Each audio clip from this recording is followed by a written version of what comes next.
dealing with digitizing. This one's hard for me. I was an in-house digitizer, so I just want to tell everybody, I love it. Go do it. It's fun. But we're going to get into the reality of this thing instead. Here are the options you have for digitizing. You can do it yourself. You can farm it out. You can use stock designs in certain categories. We'll talk more about that. And then there's the keyboard lettering personalization, which I'm going to say about 3 or 4 times.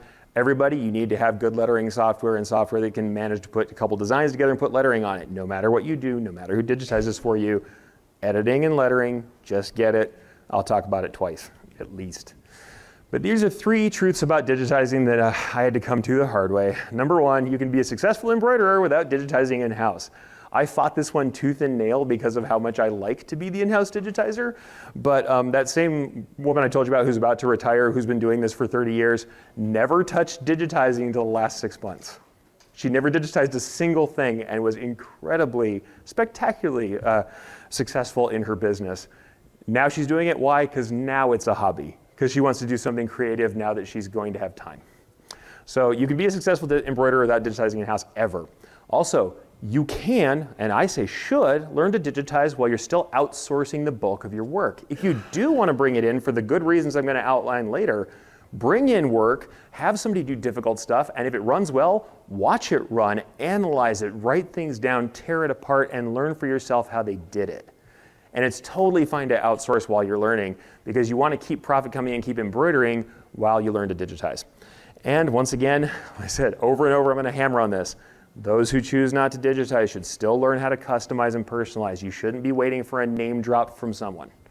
If someone wants a name on an item, a single name or a monogram or something simple, learn enough about the embroidery process to know your compensation, your densities you want to set, and drop that lettering yourself. Don't wait for somebody overseas to do a name. It's not commercially viable in my opinion. Here are 3 really good reasons to digitize in-house, since I still feel like defending my career. These are 3 reasons why you might want to digitize in-house or bring someone in who can. Number 1 is responsiveness. Now this piece isn't exactly the right one to show for this, but responsiveness, I worked a lot for movies and TV. This one is actually a piece of crew gear. It wasn't that fast for the Netflix show Chambers. Whenever they did movies and TV out in Albuquerque, a lot of it, Breaking Bad, Better Call Saul, AMC's Preacher, Longmire, Night Shift, everything that was embroidered on that, I did. But what it meant is that somebody walked into my shop with a handful of money and said, I'm not leaving until this is done, and they were freaked out, and it was like 8-hour turnarounds, 3-hour turnarounds. It was really fast, and you had to be responsive. Why did we get that work? We were one of the only places that had an in-house digitizer so that somebody from the art department could send me something, get back comments, change it, and within the span of a day, I had concept to apparel. That's a good reason to have an in-house digitizer, and believe me, we made them pay for that. Quite a lot. $600, one-piece left chest is a real thing that happened. One polo shirt for $600. Why? Done in an hour with a full design. But that's a reason to have that. And it made a lot of profit.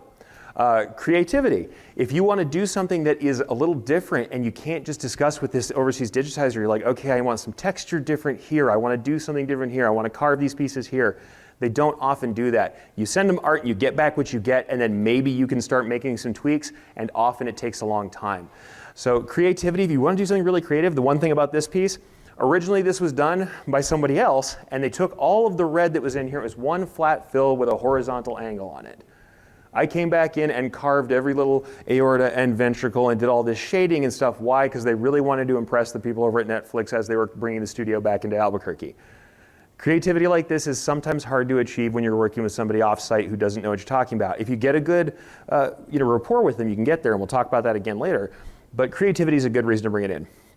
Control. If you're running a lot of embroidery and you're having problems with efficiency enough that you think it's actually affecting your profit margin, digitizing yourself, especially if you get very technically good with it, or being able to edit it, will help you to do things like reduce color changes, reduce trims, lighten densities, things that give you control over both the look and feel of the embroidery and the technical execution on the machine. I think the best way you can be a digitizer is start as an operator, and I started operating 2 12-head 6-needle Tajimas with no trim sensors. No thread break sensors. They called us watchers because you watch and you walk up and down those machines like a shark looking for prey, because if there's a thread fray or something, you got to slam the button and back it up yourself. Nothing was going to stop it. So honestly, that's where you get control. If you want to have really good control over your execution, especially when it's about efficiency, then that's a good reason to digitize. Worst reason to digitize ever is to save money. Every time somebody goes, man, I gotta come to your digitizing class, I'm not paying that guy anymore for any of his files. I'm not paying this guy. Okay, yes you are. You'll be paying yourself more. By the time you're done buying the digitizing software and then you lose the time, you have an opportunity cost. The time you spend learning to digitize and doing it yourself, you could be selling. And if you're better at selling than digitizing, you could be making a lot more money. And if this is about profit, let someone else do that work if it's something you don't, especially if you don't want to. If your idea of fun isn't Sunday night pushing around little points and still the stitches look right, don't digitize because you'll be doing that. So it's okay to not digitize, and saving money is the worst reason ever to bring it in-house. Honestly, every time somebody says that to them, I flat tell them don't. It's not because they might not want to do it, but I need them to give me a better reason than that for why they want it in-house, because I just don't think that's the good idea to do it.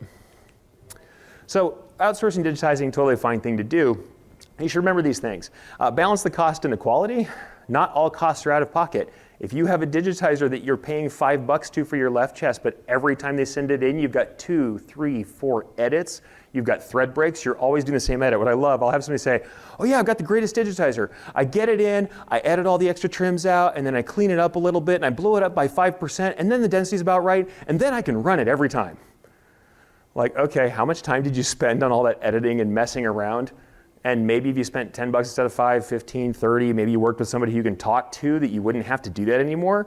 Your efficiency is important. Don't waste time on that by going like lowest common denominator with the price. The other thing people will say, and this is very true, you'll have a broker who hires the digitizing out overseas and you don't get the same person every time, so you don't get the same quality or execution every time. If you could communicate with somebody instead, it's a much better way to go. So establish those clear lines of communication, find out when they're available, how they work, and who you're talking to. Like I said, it's not that you can't get good work out of a broker, but sometimes you're just going to get someone different than you're used to. Last thing, look for a working file where possible. If you don't know working files versus stitch files, I'm sure most of you do.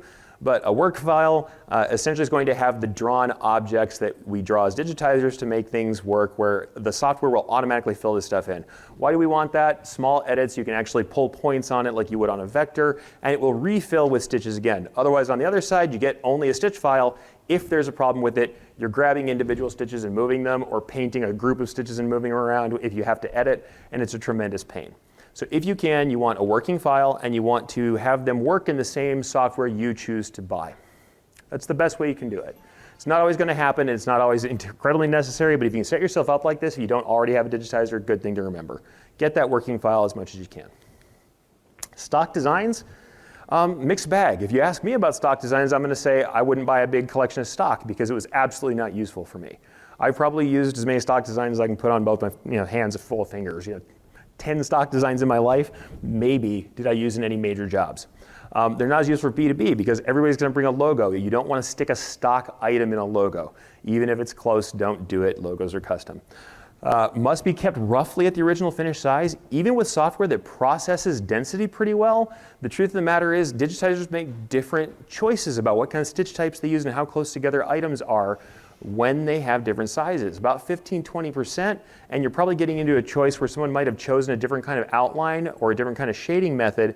And even in this piece here, it was blown up and it looks pretty good, but there's this weird big zigzag across the belly. It's because it was a much smaller design, and that shading looked a lot better when it was smaller. When it got up to this size, it now looks weird and angular. It's okay, but it isn't great. And if you got up really close to it, it's actually quite a large piece that was blown up from a pocket-sized piece. This one worked very well and still looks kind of weird. So this is a good example. Now you have something that's made like engraving where there's little tiny lines and shading in it. When you blow it up, the lines stay the same width because thread is a known quantity, but the spaces get bigger and it looks awful. Or you shrink it down, those lines stay the same thickness and get tighter, and it turns into a fill, and it's a mess, and it breaks thread. So stock designs have some limits. However, you can combine with customization. If you have companies who really don't want anything more than that, or it's personal, or it's a gift market, you can put it on there, drop a name on it. People love those stock designs. If you're in that kind of market, that works. Gifts, when you have just a selection of things that are on site, people put an image they like with a name they like, they do it at a high margin one-off, you can use stock designs for that. Outdoors, this is the one place I used why did I use stock designs in my career? I finally put my foot down and said, I'm not making another elk head. Never again. Not ever. I don't want to talk about the angle of their bugling head ever. I had so many of those in one year that I finally took to showing them stock, because I'm like, they bring me a photograph and I would show them a stock design without asking, and they didn't know the difference between the photo after I had already digitized about 3 of these from photographs.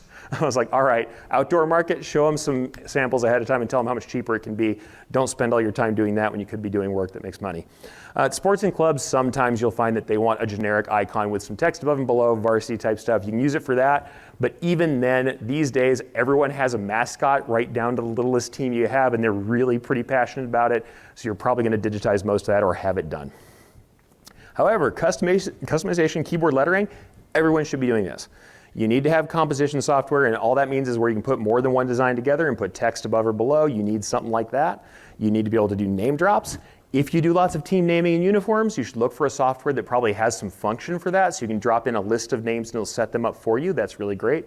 You don't have to. Old school, we used to throw them on, even with a multi-head machine, we just changed the colors on each name. You would turn the heads on and off, up and down your multi-head machine, and it would run one at a time. Old school methods still work, but team naming suites or tools that help you to do the team naming can make it better with templates. And monogramming, all of these things, even in a shop like in New Mexico where I'm from, monogramming is not a big deal, and I still did a fair amount of it. So there was still quite a bit of monogramming even in my shop, despite the fact it wasn't like, when I went to Atlanta and saw, there were like multiple monogramming shops everywhere that I went. So it was like, there's some regions that have tons of monogramming, some that don't. But I still think you should be able to do one if someone asks.